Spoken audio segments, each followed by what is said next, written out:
নমস্কার বন্ধুরা, welcome back to my channel brother Sanjit.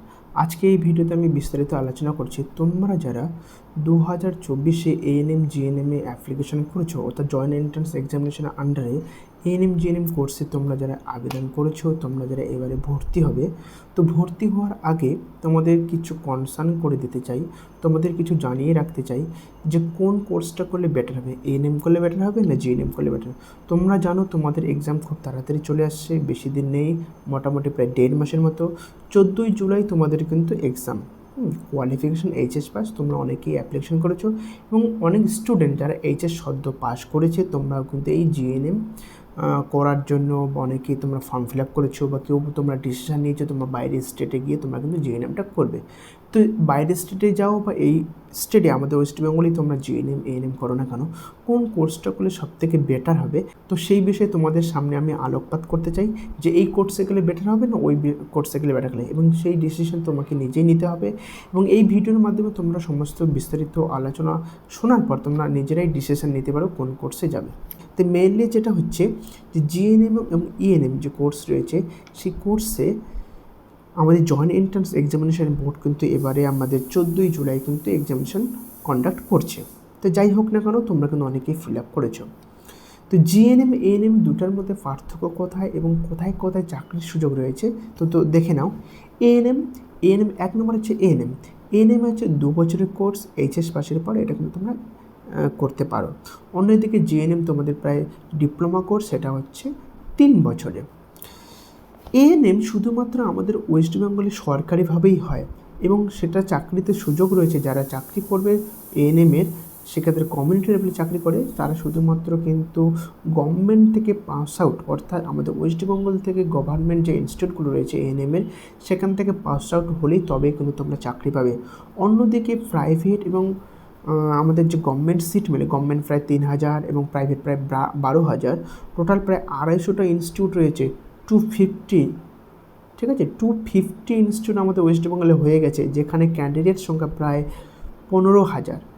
তাহলে জিএনএম তোমরা কিন্তু যারা করবে 15,000 ক্যান্ডিডেটস বা 15,000 যে স্টুডেন্ট কিন্তু প্রতি বছর ভর্তি হচ্ছে বা হবে। এছাড়া বাইরে স্টেট থেকে পাস আউট হয়ে আসবে প্রায় 15,000, তাহলে 15-30,000 অলরেডি কিন্তু যে যারা চাকরির সুযোগ রয়েছে বা যে স্কোপগুলো রয়েছে সেখানে কিন্তু অলরেডি প্রতিযোগিতামূলক হতে শুরু করেছে। সেখানে কিন্তু প্রায় এতজন করে পাবে, 30,000 জন করে কিন্তু পাস আউট হয়ে আসছে। তো সেটা পরের ব্যাপার। তো মূলত জিএনএম যারা তোমরা করবে সেক্ষেত্রে তোমাদের হচ্ছে গভর্নমেন্ট 3,000 সিট এবং প্রাইভেট হচ্ছে 12,000 সিট। অন্যদিকে চাকরির সুযোগে এবার যে মেন বিষয়টা আলোচনা করব সেটা হচ্ছে চাকরির বিষয়। এএনএম কোর্স করার পর বড়জোর 6 থেকে 1 বছরের মধ্যে উইথাউট ইন্টারভিউ ছাড়াই কিন্তু একটা প্লেসমেন্ট দেয়। যারা সরকারিভাবে চান্স পায়, সরকারিভাবে কোর্স পাস আউট করে আসে এএনএম, তাদের ক্ষেত্রে একটা সুযোগ থাকে 6 মাস থেকে 1 বছরের মধ্যে তোমাদের কিন্তু একটা প্লেসমেন্ট দেয়, গভর্নমেন্ট প্লেসমেন্ট, মূলত কমিউনিটি বেস লেভেল। জিএনএম করার পর তোমাদের চাকরির কোনো নিশ্চয়তা নেই। আমি তো আগেই বললাম যে ওয়েস্ট বেঙ্গল থেকে অলরেডি 1-2টা ব্যস্ত মানে বসেই আছে, তাদের রিক্রুটমেন্ট এখনও পর্যন্ত নেই। তো প্রতি বছর প্রায় 15,000 পাস আউট হয়ে আসবে 250 ইনস্টিটিউট থেকে। এছাড়া বাইরের স্টেট থেকে আমি কমপক্ষে ধরে নিলাম ব্যাঙ্গালোর রয়েছে, তারপর হচ্ছে অন্ধ্রপ্রদেশ রয়েছে, উড়িষ্যা রয়েছে, সেখান থেকে কম করে হলেও 15,000 পাস আউট হয়ে আসবে। তাহলে 15-30,000 চাকরি প্রতি বছর নিয়মিত রিক্রুটমেন্ট নেই। সেক্ষেত্রে নিয়মিত রিক্রুটমেন্ট হলে সেটা 5,000 পোস্টের বেশি কিন্তু নিয়োগ হয় না। তাহলে অলরেডি আগের ব্যাচগুলো রয়েছে, নতুন ব্যাচ পাস আউট হয়ে যাবে 15-30,000। তাহলে বুঝতেই পারছি চাকরির প্রতিযোগিতার কীরকম হতে পারে। এএনএমের ক্ষেত্রে লেস পার্টিসিপেশন, অর্থাৎ এখানে তোমাকে খুব এএনএম জিএনএম যারা করতে যাচ্ছ বা তোমরা যারা পরীক্ষায় বসবে, খুব ভালো র্যাঙ্ক করতে হবে। খুব ভালো র্যাঙ্ক করলে তোমরা সরকারিভাবে চান্স পাবে। সেক্ষেত্রে লেস পার্টিসিপেশন, অর্থাৎ তোমরা 875 জনকে কিন্তু এক্ষেত্রে ভর্তি নেওয়া হয়। তার লেস পার্টিসিপেশন এখনও পর্যন্ত তোমাদের উইদাউট ইন্টারভিউতে প্লেসমেন্ট দিচ্ছে।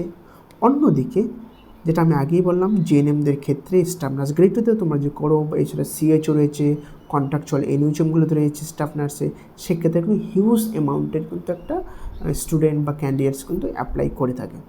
কত ক্যান্ডিডেটস তোমরা নিজেরাই বুঝতে পারছো, বা কতজন ভর্তি হবে নিজেরাই বুঝতে পারছো। এএনএমদের স্যালারি খুব একটা খারাপ না, স্যালারির বিষয়টা খুব একটা ভালো একটা আলোচনা, ভাইটালস আলোচনা। এক্ষেত্রে এএনএমদের ঢুকেই 27 থেকে 28 হাজার টাকা বেতন মোটামুটি পায়। অন্যদিকে জিএনএম যারা ক্যান্ডিডেটস রয়েছে তারা যদি স্টাফ নার্স গ্রেড 2-তে জব পায় সেক্ষেত্রে 34 থেকে 35 হাজারের মধ্যে স্টার্টিং স্যালারি হয়। এবার হায়ার স্টাডির সুযোগ, এএনএমদের ক্ষেত্রে হায়ার স্টাডির সুযোগ আছে, তবে খুব একটা লেস। সেক্ষেত্রে তোমাকে কি করতে হবে, গভর্নমেন্ট জব পেতে হবে, সেখান থেকে তোমাকে 3 বছর রেগুলার একটা সার্ভিস দিয়ে তারপর তোমাকে জিএনএমের জন্য এক্সাম বসতে হবে, তারপরে তুমি হায়ার স্টাডি করতে পারবে। অর্থাৎ তোমাকে 3 বছর একটা রেগুলার সার্ভিস দিয়ে তারপর টিআরের জন্য অ্যাপ্লাই করতে হবে, তারপর তোমাকে একটা ভালো র্যাঙ্ক করতে হবে জিএনএমের জন্য। অন্যদিকে জিএনএম যারা করছে বা যারা পাস আউট হলো বা হবে, সেক্ষেত্রে যারা জব পাচ্ছে না তারা যদি চায় যে আমি ডিগ্রিটাকে আপগ্রেডেশন করব, সেক্ষেত্রে যে ফ্রেশার্স ক্যান্ডিডেটস রয়েছে পাস আউট হয়ে আসা, তারা কিন্তু পোস্ট বেসিক এক্সামিনেশনের জন্য কিন্তু অ্যাপ্লাই করতে পারে।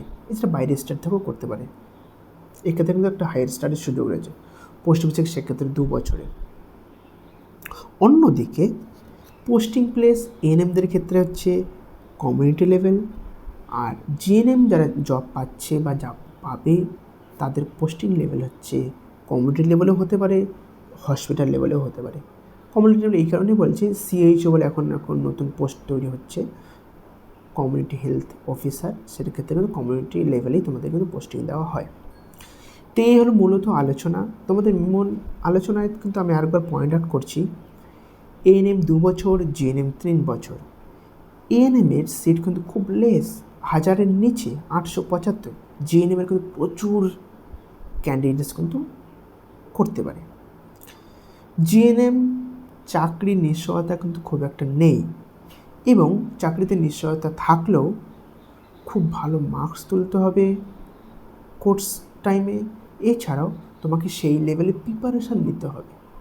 এএনএমদের কোর্স শেষে তোমাদেরকে জবের নিশ্চয়তা রয়েছে। আপাতত আমাদের কোনো কম্পিটিটিভ এক্সাম হয় না, ইন্টারভিউ হয় না, ডিরেক্ট প্লেসমেন্ট দেয় স্বাস্থ্য ভবন থেকে। স্যালারি এএনএমদের ক্ষেত্রে 27 থেকে 28 হাজার স্টার্টিং। জিএনএমরা যদি তোমরা জব পাও স্টাফ নার্স গ্রেড 2-তে, সেক্ষেত্রে তোমরা কিন্তু 34 থেকে 35 হাজার। এছাড়াও রয়েছে তোমরা জিএনএম যারা করছো তোমরা প্রাইভেটে কোনো 2 ইয়ার্স এক্সপিরিয়েন্স নিয়ে সেন্ট্রাল লেভেলের কিন্তু জব লাগাতে পারো। এইমস রয়েছে, এসিক রয়েছে, এছাড়া রেল রয়েছে, এসব রয়েছে। জিএনএমদের ক্ষেত্রে হায়ার স্টাডির ক্ষেত্রে সুযোগটা একটু বেশি। তোমরা কিন্তু ফ্রেশার্স হয়ে পাস আউট হয়ে এসেই তোমরা কিন্তু পোস্ট বেসিকের জন্য এক্সাম বসতে পারো। পোস্ট বেসিক 2 বছর করার পর তোমরা কিন্তু নানা রকম গ্র্যাজুয়েট লেভেলের যে চাকরিগুলো রয়েছে, গ্র্যাজুয়েশন লেভেলের, সেক্ষেত্রে কিন্তু তোমরা কিন্তু সেই যে লেভেলের যে জবগুলো রয়েছে সেগুলো কিন্তু অ্যাপ্লাই করতে পারো। এই হচ্ছে মূলত আলোচ্য বিষয়। তো তোমরা ডিসিশন নাও, তোমরা যারা অ্যাপ্লিকেশন করেছো বা তোমরা যারা নার্সিংয়ে যাবে, তোমরা কোন কোর্সটাতে যাবে, এএনএমে যাবে না জিএনএমে যাবে। এএনএমে যদি যাও তাহলে তোমাদের কিন্তু খুব ভালো র্যাঙ্ক করতে হবে, উইথিন 2000 থেকে 3000-এর মধ্যে তোমাদের র্যাঙ্ক করতে হবে। এখানে কিন্তু কয়েক লাখ পরীক্ষার্থী দেয়, সেক্ষেত্রে তোমাদের একটা ভালো র্যাঙ্ক করতে হবে। আর জিএনএমে তোমাদের মোটামুটি র্যাঙ্ক করলেও হবে, সরকারিভাবে চান্স পেতে গেলে খুব ভালো র্যাঙ্ক করতে হবে, উইথিন 4000 থেকে 5000-এর মধ্যে র্যাঙ্ক করতে হবে। এছাড়া ছেলেদের শুধুমাত্র জিএনএম করতে পারবে, এএনএম করতে পারবে না। এএনএমটা শুধুমাত্র ফিমেলদের জন্য। তো বন্ধুরা, ভিডিওটা আপাতত এই পর্যন্তই। ভিডিওটা তোমার যদি ভালো লেগে থাকে লাইক, কমেন্ট, শেয়ার এবং সাবস্ক্রাইব মাই ইউটিউব চ্যানেল। নমস্কার।